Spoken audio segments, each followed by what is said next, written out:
How to log in to Spotify.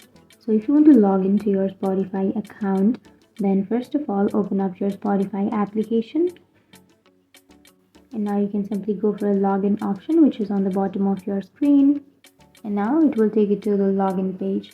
So you can log in using your password, or you can also tap on login without a password, and here you need to enter your email address or your username, and then you will receive a link to your email address, so that if you tap on that link you will automatically log into your Spotify account.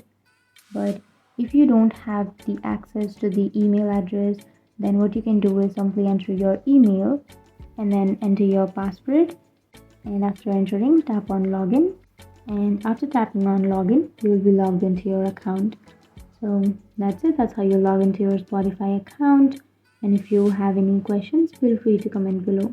Thanks for watching.